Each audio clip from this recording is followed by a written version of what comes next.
I paid off my parents' entire $180,000 mortgage over 8 years. Then they gave the house to my unemployed brother instead of me. 8 years of monthly payments, $180,000, and they signed it over to him because he needs it more. My name is Kevin Walsh. I'm 36 years old. For the last 8 years, I've been paying my parents' mortgage. Not helping with it, paying it, the entire thing. $2,200 every single month for 96 months. $180,000 total. My parents didn't know it was me. I did it anonymously through their bank. Wanted to help without making it awkward. They thought they were just doing really well with their finances, making extra payments somehow. Last month, they made the final payment. House completely paid off. They called a family meeting to celebrate, to make an announcement. I thought maybe they'd figured out it was me. Maybe they wanted to thank me. Maybe acknowledge the sacrifice. Instead, they announced they're signing the house over to my younger brother Jake. Jake, who's 32 years old, who hasn't had a job in 3 years, who lives in their basement playing video games. Their reasoning? Kevin, you're successful. You have your own condo. Jake needs this more than you. I told them I'd been paying their mortgage for 8 years. That $180,000 came from me. My mother looked at me like I'd slapped her. You're making this about money? Jake is struggling. Family takes care of family. My father, we never asked you to pay our mortgage. That was your choice. You don't get to hold it over our heads now. This is the story of what happens when you sacrifice everything to help your family, and they give your inheritance to the one person who contributed nothing. I'm the oldest of 3 kids. Me, Kevin. Then my sister Rachel. Then my brother Jake. Growing up, I was the responsible one. Good grades, scholarships, did everything right. Rachel was the middle child. Smart, independent, moved to California for work, comes home twice a year. Jake was the baby, the favorite, could do no wrong in my parents' eyes. When I was 18, I went to college on a partial scholarship. Worked 2 jobs to cover the rest. Graduated with some debt but not terrible. Got a job as a financial analyst in Boston. Worked my way up. Made decent money. Paid off my student loans by 27. Rachel went to college too. Became a nurse. Got a good job in San Diego. Financially stable. Married. Has her life together. Jake dropped out of community college after 1 semester. School isn't for me, he said. Lived at home. Worked random jobs. Quit them all after a few months. They don't appreciate me, he'd say. By the time Jake was 25, he'd stopped working entirely. Just lived in our parents' basement. Played video games. Ordered DoorDash on their credit card. My parents enabled it. He's going through something. He'll figure it out. But he never figured it out. Just kept taking. When I was 28, my dad had a heart attack. Needed surgery. Needed follow-up treatments. Needed medications. Their insurance covered some of it, but not all. Medical bills piled up. $60,000 in debt. They started struggling. Really struggling. I could see it when I visited. The stress on their faces. The whispered conversations about money. One night, my dad pulled me aside. Kevin, I need to ask you something, and you can say no. What is it, Dad? Could you lend us $10,000? Just to help with these medical bills. We'll pay you back. I promise. Of course, Dad. Don't even worry about it. I wrote them a check the next day. $10,000. They never paid me back. I didn't expect them to. A few months later, my mom called. Kevin, I'm so embarrassed to ask this, but we're behind on the mortgage. 3 months behind. The bank is threatening foreclosure. Could you help? Maybe $5,000. I'll take care of it, Mom. I paid the arrears. $5,600. Then I started thinking about their mortgage. How much they were struggling. I looked up their loan. They'd refinanced years ago, had about $180,000 left. Monthly payment was $2,200. Between my dad's medical bills, their credit card debt, and general expenses, they were drowning. I did the math.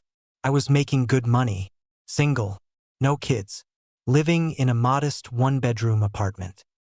I could afford $2,200 a month. It would be tight, but I could do it. So I set it up, called their mortgage company, arranged to make anonymous payments. Every month, I'd transfer $2,200 to their mortgage. It would show up as an extra payment. No name attached. My parents would think they were just doing well, finding extra money, being smart with their finances. I never told anyone, not my siblings, not my friends, not my girlfriend at the time. It was just something I did, because they needed help, because I could help, because that's what family does. That first year was hard, really hard. I was making about $80,000 at the time. Sounds like a lot, but in Boston it's not. After taxes, I brought home maybe $5,500 a month. Let me break down my budget that first year. Rent, $1,500 for a tiny one-bedroom in a decent neighborhood. Could have gone cheaper, but the cheap areas weren't safe. Utilities, about $200. Electric, internet, phone. Car payment, $300. I was still paying off my used Honda. Car insurance, $150. Student loans, $200 a month. Still had about $8,000 left. Gas and parking, another $150. Parking in Boston is insane.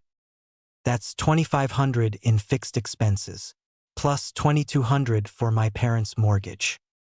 $4,700 total.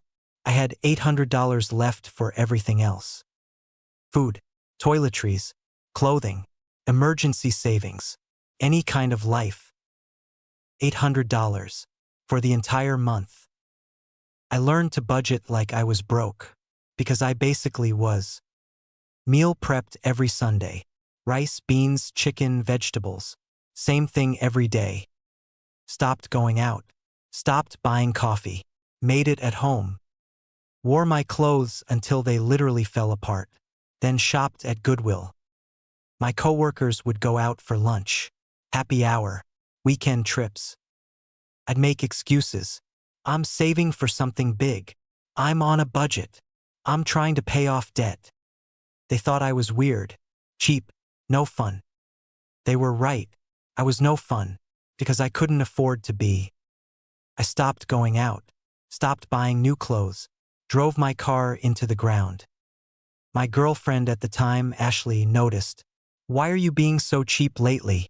We never do anything fun. I'm trying to save money. For what? Just being responsible. She didn't get it. We broke up after a year. She wanted someone who'd take her to nice restaurants, weekend trips. I couldn't afford that. But I kept paying. Every month. $2,200. I got promoted at work. Started making more money. $90,000. Then $100,000. Then $110,000. Finally had breathing room. Could go on a date without checking my bank account. Could buy groceries without anxiety. But I still didn't tell my parents it was me. I'd visit home for holidays. They'd talk about how great they were doing financially. I don't know how we did it, my mom would say, but we're really getting ahead on the mortgage, making extra payments every month. My dad, maybe it's all those coupons you clip, honey. They were so proud of themselves, so relieved.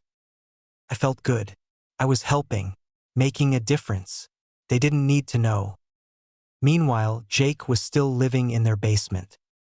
Every time I visited, he was in the same spot, playing video games, ordering food, contributing nothing.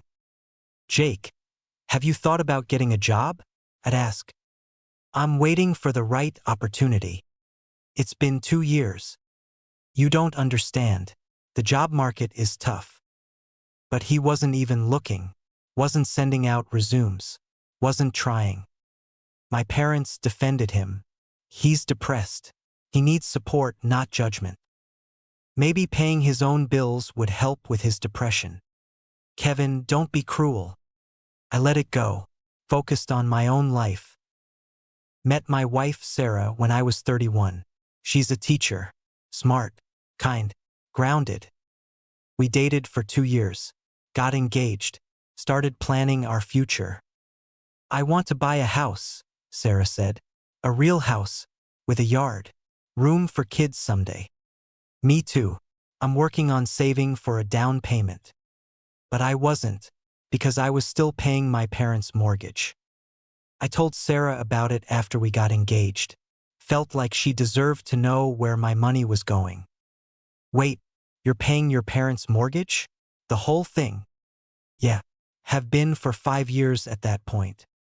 Kevin, that's over $100,000. I know. Do they know it's you? No, I do it anonymously. Why? Because they needed help, and I could help. That's what family does. Sarah was quiet for a long time. That's incredibly generous. But Kevin, we need to save for our own future, our own house, our kids. I know. Once their mortgage is paid off, we'll be able to save faster. When will that be? I did the math. About 3 more years. Sarah wasn't happy, but she supported me. That's who she is. We got married. Moved into a small condo I'd managed to buy. 1 bedroom, tiny kitchen. Not what we wanted long term. I'd saved for 3 years to scrape together a down payment. $20,000. Took forever while paying my parents' mortgage. The condo was 800 square feet. 1 bedroom, 1 bathroom, kitchen so small we couldn't both be in it at the same time. But it was ours, and it was what I could afford. Sarah's friends were buying real houses. 3 bedrooms, yards, garages. We had a condo that barely fit our furniture. It's cozy, Sarah would say, always positive, always supportive. But I knew she was disappointed, knew she wanted more. Her sister bought a house the same year we got married. 4 bedrooms, big backyard, beautiful kitchen. Sarah helped her sister pick out paint colors, plan her garden, decorate the nursery. Then she'd come home to our tiny condo and never complain. But I could see it in her eyes. The wanting, the wishing, the sacrifice she was making by being with me. But it was what I could afford while paying my parents' mortgage. Sarah never complained, but I knew she was frustrated, knew she wanted more. We delayed having kids, couldn't afford daycare when I was spending $2,200 a month on my parents. My friends were buying houses, taking vacations, living their lives. We were budgeting every penny, living small, sacrificing. Also, my parents could keep their house. Meanwhile, Jake was still in their basement, still unemployed, still contributing nothing. He'd turned 30, then 31, then 32. No job, no ambition, no plan. Just video games and DoorDash and asking mom and dad for gas money. Rachel visited from California one Christmas, pulled me aside. What's wrong with Jake? He's been living here for over a decade. I don't know. Mom and dad won't push him. It's pathetic. He's 32 years old. I've tried talking to them. They defend him. Well, it's their house, their choice. Except it wasn't just their house anymore. It was my house too. I paid for it. But I didn't say that. Didn't tell Rachel what I'd been doing. Last year, I checked the mortgage balance. Down to $30,000. I'd been paying for 7 years. $154,000. Almost done. Almost free. I started thinking about what I'd do with that $2,200 a month once the mortgage was paid off. Save for a real house. Start a college fund for future kids. Take Sarah on a real honeymoon. We'd never had one. The possibilities felt endless. 3 months ago, the balance hit 0. My parents called me ecstatic. Kevin, the mortgage is paid off. The house is ours. That's amazing, Mom. Congratulations. We need to celebrate. Family dinner this weekend. Everyone has to come. I assumed it was just a celebration dinner. Didn't think much of it. Sarah and I drove up on Saturday. Rachel flew in from California. Jake emerged from the basement. We all sat down to dinner. Mom was giddy. Dad kept smiling. We have an announcement, Dad said. Now that the house is paid off, we've been thinking about the future. We're not getting any younger, Mom added. We want to make sure everything is handled properly. Here it comes, I thought. They figured out it was me. They're going to thank me. We've decided to sign the house over to Jake. I thought I'd misheard. What? We're giving the house to Jake. He needs it more than you and Rachel. You both have your own places, good jobs. You're settled. Jake needs stability. I looked at Jake. He was smiling, nodding, like this made perfect sense. Are you serious? Rachel said. Jake hasn't worked in 3 years. That's exactly why he needs this, Mom said. He doesn't have the resources you two have. Because he doesn't work, Rachel said. Rachel, don't be cruel to your brother. I couldn't speak, couldn't process what I was hearing. Sarah grabbed my hand under the table, squeezed it tight. This doesn't seem fair, she said quietly. Kevin and Rachel have worked hard for what they have. Jake hasn't worked at all. That's not true, Mom said defensively. Jake works hard. He's just had bad luck. Bad luck for a decade? Rachel said. We didn't come here to be attacked, Dad said. We're trying to help Jake get on his feet. I finally found my voice. I paid that mortgage. Everyone turned to look at me. What? Mom said. I paid your mortgage. For 8 years. Every single month. $2,200. $180,000 total. Silence. My mom's face went pale. What are you talking about? When Dad had his heart attack. When you were drowning in medical bills. I started paying your mortgage. Anonymously. You thought you were making extra payments. But it was me. All of it. My dad stared at me. You've been paying our mortgage? For 8 years. I'm the reason the house is paid off. Not you. Me. Jake looked confused. Why would you do that? Because they needed help. Because that's what family does. My mom stood up. Kevin, I don't know whether to thank you or be angry with you. Angry? Why would you be angry? Because you did this without asking. You made us think we were managing our finances well. You took away our dignity. I was helping you. We never asked for your help, and now you're throwing it in our faces. I'm not throwing it in your face. I'm explaining that I paid for that house. I have $180,000 invested in it, and you're just giving it to Jake. That was a gift, my father said coldly. Gifts don't come with strings attached. It wasn't a gift. It was an investment in our family, in the home I grew up in. An investment you made without consulting us, Mom said. You don't get to hold that over our heads now. I'm not holding it over your heads. I'm asking for fair treatment. Fair treatment, Dad said. You have a condo, a good job, a wife. Jake has nothing. How is giving him the house unfair to you? Because he's done nothing to earn it. He hasn't worked in 3 years. He lives in your basement playing video games. I've been sacrificing for 8 years while he does nothing. He's struggling, Mom said. He needs support.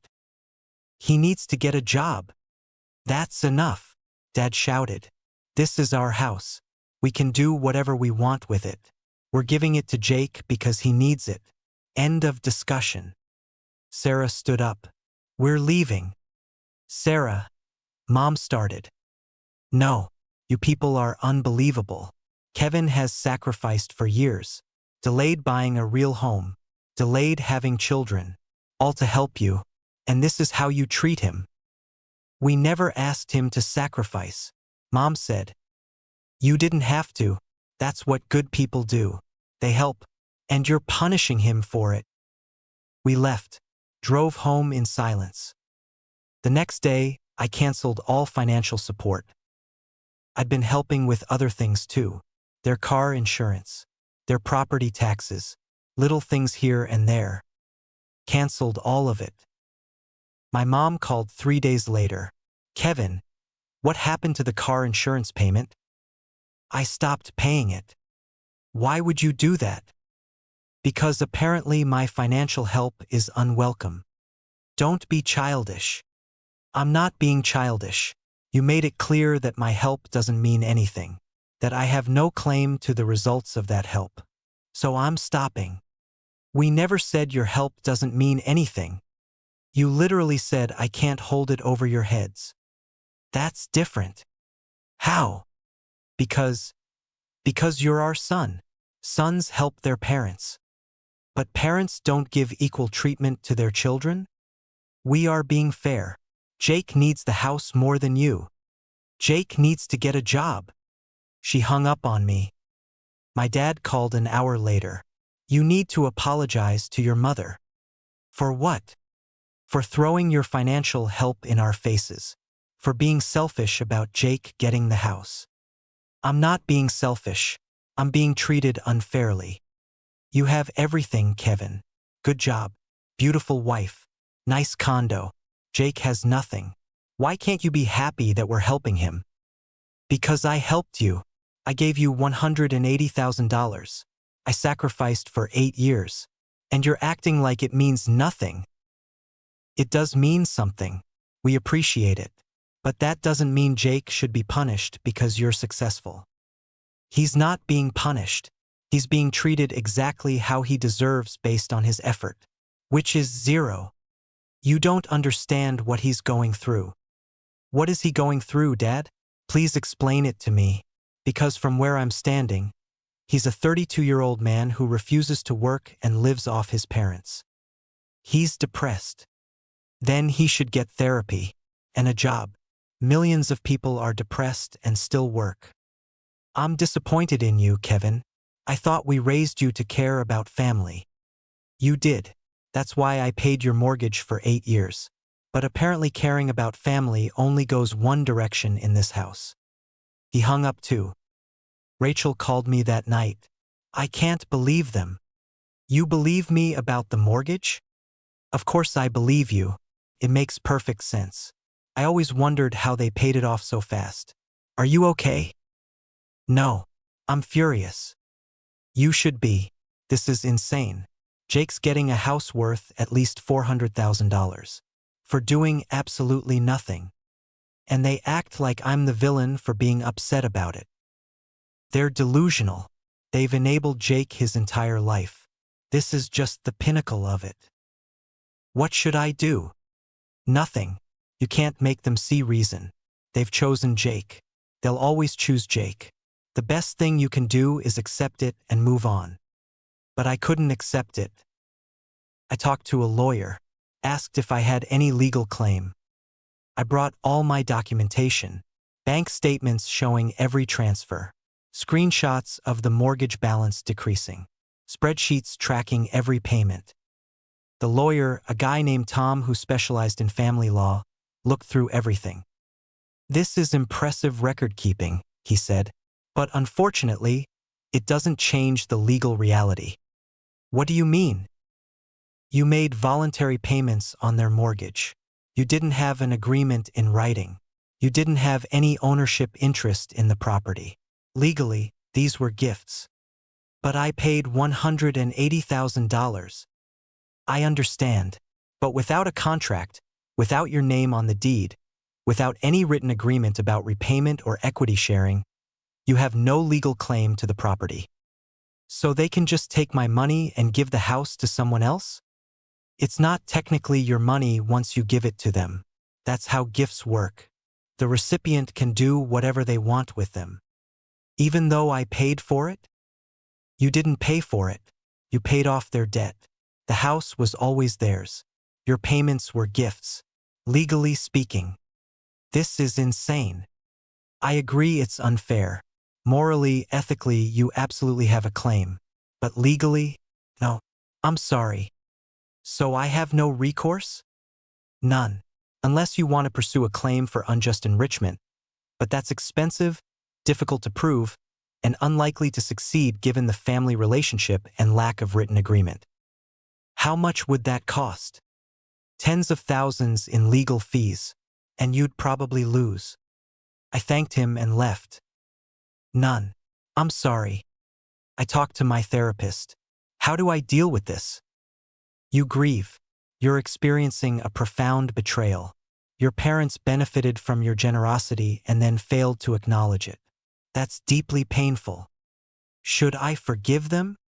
That's up to you. Forgiveness doesn't mean accepting their behavior.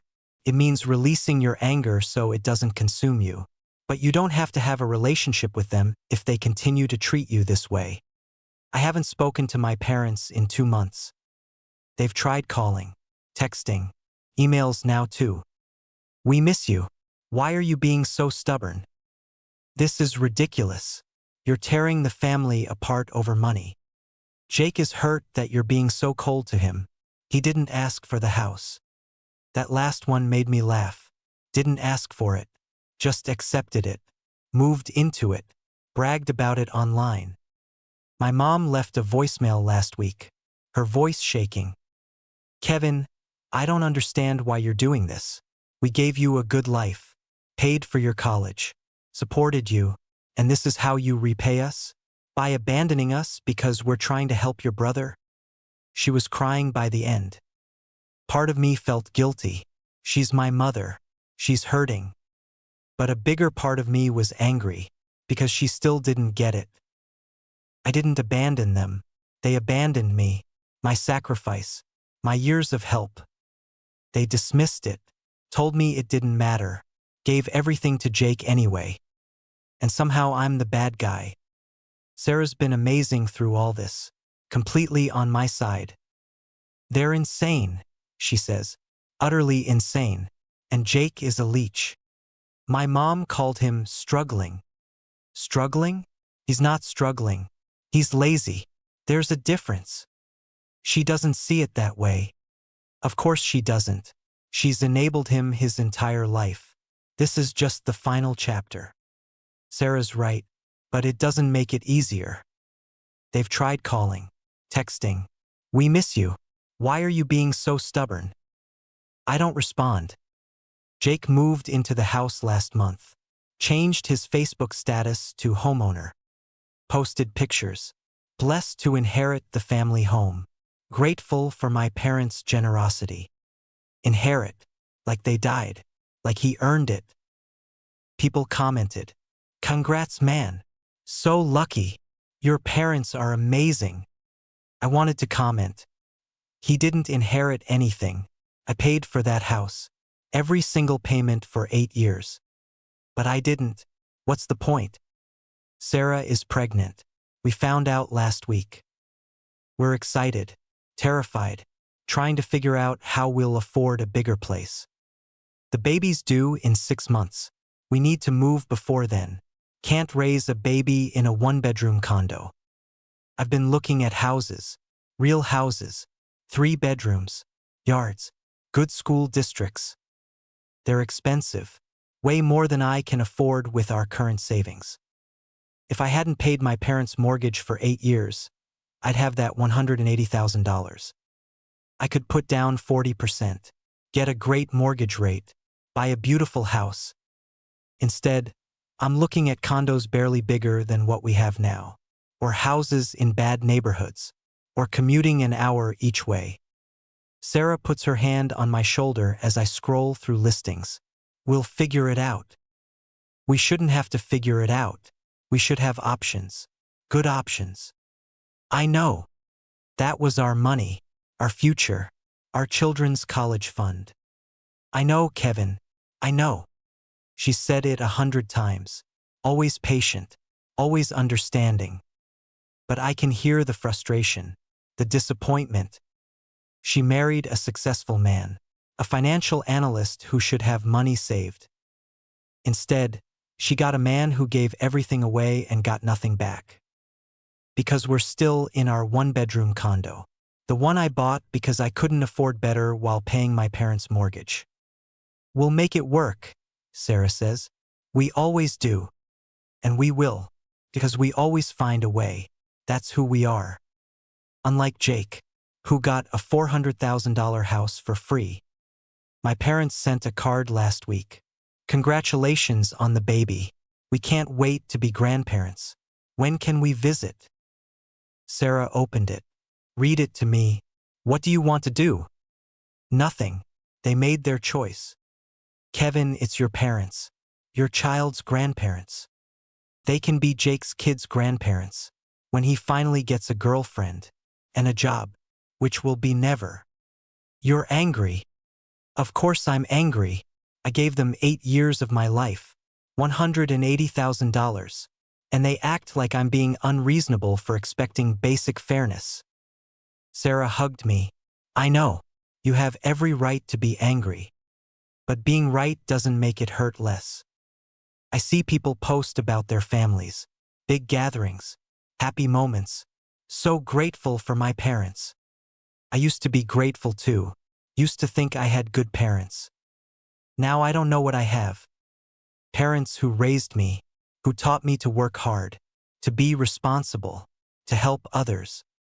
But who don't apply those same values to Jake, who enable his laziness, who reward his lack of effort, and who punished me for being successful, for being responsible, for helping. Because that's what happened. I was punished. I did everything right, worked hard, helped my family, sacrificed my own comfort. And I got nothing, not even acknowledgement. Jake did everything wrong, dropped out, refused to work, took and took and took. And he got a house. The lesson is clear. If you're going to be irresponsible, go all in. Because the people who sacrifice for you will resent you less than they resent the person who succeeds. Or maybe the lesson is simpler. Don't help people who don't appreciate it. I gave my parents $180,000, 8 years of monthly payments, thousands of hours of overtime to afford it. They gave Jake a house. And they wonder why I don't call anymore. People ask if I regret paying the mortgage, if I wish I'd kept that money. Every single day. Not because of the money itself, but because of what it represents. 8 years of sacrifice, of believing I was investing in my family, of trusting that my parents would treat us fairly. All wasted. If I'd known they'd give everything to Jake regardless of what anyone contributed, I would have kept my money. Bought a real house with Sarah, started our family sooner, lived better. Instead, I subsidized Jake's laziness, funded his inheritance, and got lectured about selfishness for daring to mention it. My parents will never understand what they did. They'll always see themselves as generous parents helping their struggling son. They'll never see the betrayal, the unfairness, the message they sent. That hard work doesn't matter. That sacrifice doesn't matter. That the responsible child gets nothing while the irresponsible one gets everything. Jake will live in that house for years, rent-free, utility-free, everything paid by mom and dad. He'll probably never get a job. Why would he? He has everything he needs. And my parents will keep enabling him, keep defending him, keep pretending he's just struggling instead of lazy. Meanwhile, Sarah and I will work, pay our bills, raise our child, do everything ourselves. Because that's what responsible people do. We don't wait for handouts. We don't expect houses to be given to us.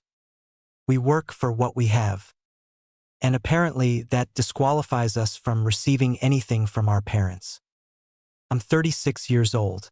I've learned a hard lesson about family. That blood doesn't guarantee fairness. That parents don't always do right by their children. That sacrifice can be invisible if people don't want to see it. I paid off my parents' house, $180,000 over 8 years. They gave it to my brother who contributed nothing. And I'm the bad guy for being upset about it. But I know the truth. And so does Sarah. And so does Rachel. I did everything right. I helped when help was needed. I sacrificed without expectation. And my parents failed me anyway. That's something I'll carry for the rest of my life. Not the money, the betrayal. The knowledge that the people who raised me to work hard and help others don't value those qualities when it comes time to distribute rewards. They value need, desperation, inability, and punish success, independence, sacrifice. Jake has his house. My parents have their clear conscience. And I have my anger, my hurt, my memories of 8 years wasted. We'll see who's better off in the end. Have you ever sacrificed for family only to be excluded from the benefits? Have you ever paid for something expecting fair treatment and gotten nothing? Have you ever watched the least deserving person get everything while you got ignored? Share your experience in the comments. Sometimes helping people shows you exactly how little they value you. And sometimes the greatest gift you can give yourself is stopping. If you believe that you can't pay someone's mortgage for 8 years and then give the house to the child who contributed nothing, hit that like button and subscribe. Because fairness should matter, effort should matter, and parents who reward laziness while ignoring sacrifice don't deserve the help they received. #I paid their mortgage.